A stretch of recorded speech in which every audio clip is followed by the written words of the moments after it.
Hello dear students, today we will discuss about propagation of errors. Propagation of error का meaning क्या होता है कि अगर अपने पास कोई भी दो क्वांटिटीज दे रखी है तो उनको अगर हम ऐड करते हैं और सब्ट्रैक्ट करते हैं तो एरर जो होता है उस पर क्या इफेक्ट पड़ता है।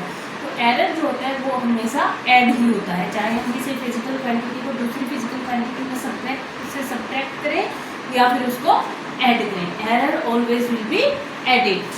तो हम देखते हैं कि लेट्स कंसीडर अपने को कोई दो मटेरियल दे रखे हैं जिनकी वॉल्यूम हमें कुछ इस रेशो में दे रखी है कि V1 इक्वल टू दे रखा है 2 प्लस में 0.2 सेंटीमीटर क्यूब दे दिया और V2 की वैल्यू अगर आपको दे रखी है बेटा 3 प्लस 0.3 सेंटीमीटर क्यूब।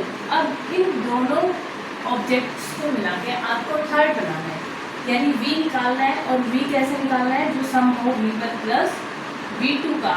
तो अपने पास V की क्या वैल्यू आएगी बेटा कि एरर जो होगा वो ऑलवेज ऐड हो जाएगा, तो दोनों ऐड हो गए। 2 प्लस 3 क्या हो जाएगा 5 प्लस में 0.3 और 0.2 ऐड हो गए 0.5 सेंटीमीटर क्यूब। तो जो न्यू वॉल्यूम निकल के आएगा अपने पास वो ये निकल के आएगा।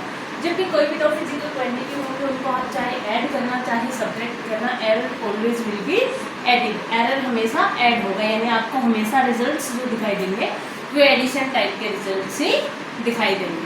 अब देखो बेटा, हम मल्टीप्लिकेशन में जो है प्रोपेगेशन ऑफ एरर को कैसे स्टडी करते हैं। जब भी मल्टीप्लिकेशन का केस पढ़ोगे बेटा तो आपको क्या देखने को मिलेगा, जैसे कि हम किसी भी फिजिकल क्वांटिटी की बात कर लेते हैं, जैसे कि वॉल्यूम जो होता है वो किसके इक्वल होता है आपके पास, एरिया इंटू लेंथ के इक्वल होता है, एरिया इंटू लेंथ। अब मल्टीप्लिकेशन में मुझे प्रोपेगेशन ऑफ एरर पढ़ना है तो कैसे पढ़ूंगी, वॉल्यूम को मैं V से रिप्रेजेंट करूंगी, एरिया को K से, इंटू में लेंथ को L से। अब मैंने कहा कि error always will be added, तो जब मैं ये निकालूंगी इनका एरर तो क्या आ जाएगा पता, del V by V is equal to del A by A plus में डेल L बाई L किया है। ठीक है, अगर मेरे को दे रखा था कि कोई भी लोग फिजिकल क्वांटिटी दे रखी थी जिनका एरिया या फिर एरिया और लेंथ दे रखी थी, मेरे को मान लो कि कोई भी वायर दे रखी थी, कोई भी क्वांटिटी दे रखी है जिसका एरिया जो है वो दे दिया बेटा हमने 2 प्लस 0.2 मीटर स्क्वायर और लेंथ अगर उसकी दे दी आपको 1 प्लस 0.1 मीटर, ऐसे देते। तो आप जब भी वॉल्यूम निकालोगे तो एरिया इंटू लेंथ करके निकलती है वॉल्यूम, तो डायरेक्ट एरिया इंटू लेंथ करके, क्योंकि हमने जो लास्ट चैप्टर पढ़ा था उसमें हमने रिप्रेजेंटेशन पढ़ी थी बेटा, एरर एनालिसिस पढ़ा तो उसमें रिप्रेजेंटेशन पढ़ा था। और रिप्रेजेंटेशन कैसे करते हैं बेटा, हम वैल्यूज की रिप्रेजेंटेशन जब भी लिखते होते हैं तो accurate value plus minus mean absolute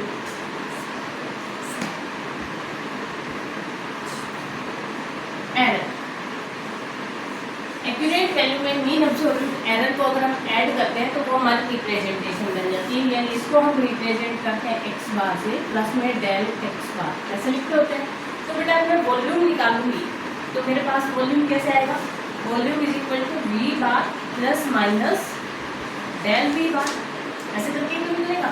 और डेल V निकालना है या फिर इनके बार लगा के निकाल सकते हो आप।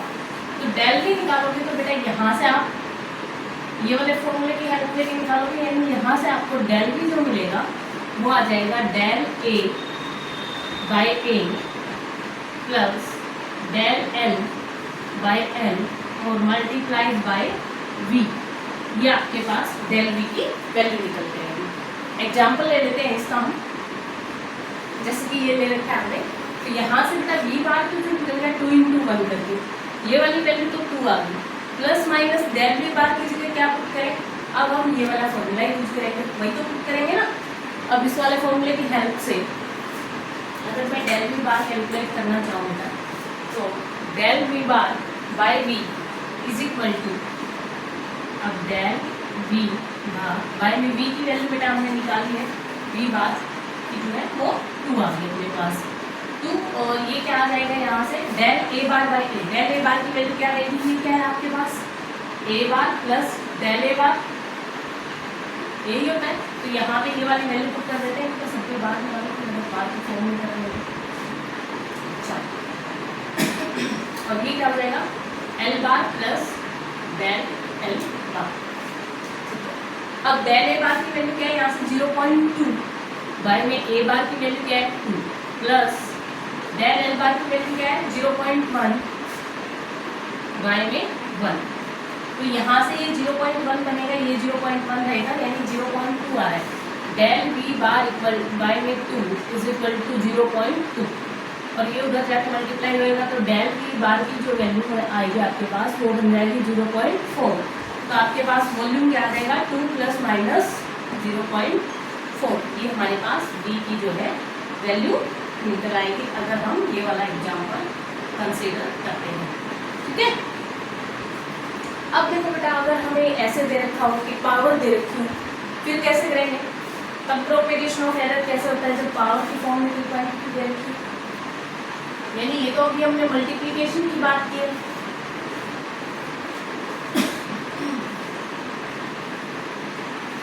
मल्टीप्लिकेशन में तो कैसे करते हैं, अगर हमें दे दिया p equal to A B C दे दिया, तो कैसे निकालेंगे, डेल p बाई पी क्या आ जाएगा बेटा, del p by P is equal to del A by A plus में डेल बी बाई बी, चाहे कुछ होगा प्लस ही del B by B plus में डेल सी बाई सी, ये करके आ जाएगा। ठीक है, अच्छा अब जो अगर आपको ऐसे कुछ क्वांटिटी दे दी जाती p is equal to A square B cube C की पावर 4, इस टाइप से दे दिया जाएगा, फिर कैसे निकालते हैं आप, डेल पी बाई पी निकालते हैं हम, तो क्या आ जाता है del P by P is equal to, अब जो पावर होगी बेटा वो आगे आ जाएंगी, यानी ए की पावर 2 है तो 2 आगे आ जाएगा, इनटू में del A by A plus में 3 आगे आ जाएगा, डेल बी बाई बी और प्लस में 4 आगे आ जाएगा, और ये जो सी की पावर 4 डिवाइड में ये भी प्लस ही होगा, जो भी हो प्लस माइनस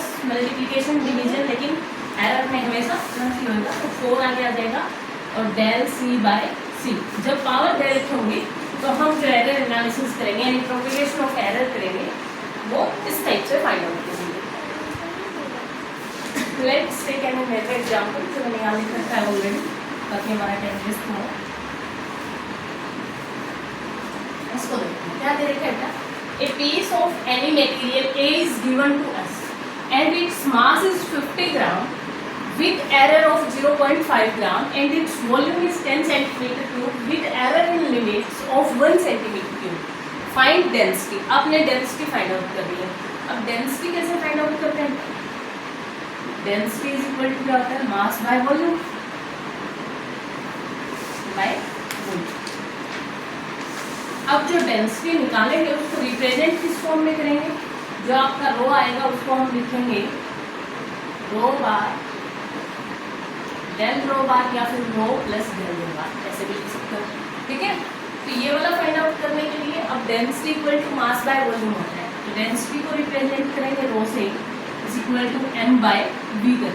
ठीक है, अब डेल रो बाय रो निकालेंगे, अगर आप बार की फॉर्म में लिखना चाहते हो तो सबके ऊपर बार लगा लेंगे, डेल m बार बाय में m बार प्लस में डेल v बार बाय में v बार। ठीक है, अब डेंसिटी निकालते हो तो मास बाय वॉल्यूम होता है, तो यहाँ पे देखो आपको मास कितना दे रखा है 50 ग्राम विद एरर ऑफ 0.5 ग्राम, यानी आपको डेल एम बार की वैल्यू जो दे रखी है वो 0.5 है और एम की वैल्यू जो है वो 50 है। ठीक है, तो यहाँ से हम डेल रो बार बाय में रो बार फाइंड आउट करना है तो मास बाय वॉल्यूम, जो मास आपको दे रखा है, यानी अगर मैं यहाँ इसके मास को रिप्रेजेंट करना चाहूँ तो वो आ जाएगा 50 प्लस माइनस 0.5 ग्राम, और जो वॉल्यूम दे रखा है वो दे रखा है 10 centimetre cube plus minus 1 centimetre cube, ये दे रखा है। ठीक है, तो अब मास बाय वॉल्यूम करके डेंसिटी यानी रो की वैल्यू जो निकलेगी वो तो m बाय v करके निकलेगी, दैट इज 50 बाय 10 करूँगी तो क्या आ जाएगा 5 आ जाएगा। यानी ये जो रो बार है या फिर रो बोलोगे, इसकी जो वैल्यू आ रही है आपके पास वो तो आ रही है 5, ठीक है। और प्लस में जो डेल रो बार है उसको हम यहाँ से कैलकुलेट करेंगे। डेल एम बार की वैल्यू क्या दे रखी है आपको, ये है डेल एम बार की वैल्यू। डेल एम बार की वैल्यू 0.5 बाय में एम बार की वैल्यू 0.5 बाय में 50 प्लस में डेल वी बार की वैल्यू है 1 और बाय में 10, ठीक है। तो ये भी आपके पास क्या बन जाएगा, ये 1/100 बन जाएगा। 0.5 है नहीं, तो 5 से कट के 1 डेसिमल है यहाँ पे। तो आपके पास जो डेल रो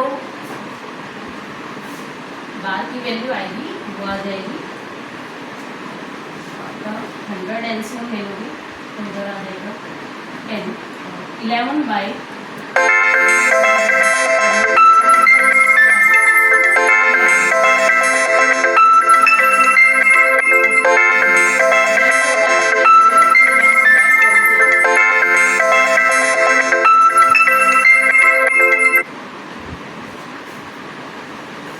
11/20 आ जाएगी। अब जो अपने पास रो बनेगा वो बन जाएगा रो बार दैट इज 5 प्लस माइनस आपका डेल रो बार जो 11/20 आया, इसको फ्रैक्शन में सोल्व कर लेना, 0.something निकल के आ जाएगा, ठीक है। तो ये अपने पास तरीका है प्रोपेगेशन ऑफ एरर्स का और एरर एनालिसिस जो है इस वाले लेक्चर के साथ हमारा ओवर हो गया। एरर एनालिसिस के फर्स्ट पार्ट में हमने पढ़ लिया था कि एरर्स को हम कैसे हम रिप्रेजेंटेशन करते हैं, यानी एक्यूरेट वैल्यू को कैसे फाइंड आउट करते हैं, मीन एब्सोल्यूट एरर कैसे फाइंड आउट करते हैं और रिप्रेजेंटेशन फिर उसकी कैसे करते हैं। और आज हमने देखा कि प्रोपेगेशन ऑफ एरर कैसे होते हैं, यानी आप दो फिजिकल क्वांटिटीज को ऐड करते हो तब क्या होता है, सब्ट्रैक्ट करते हो तब क्या होता है, मल्टीप्लिकेशन करते हो तब क्या होता है और डिवीजन करते हो तब क्या होता है।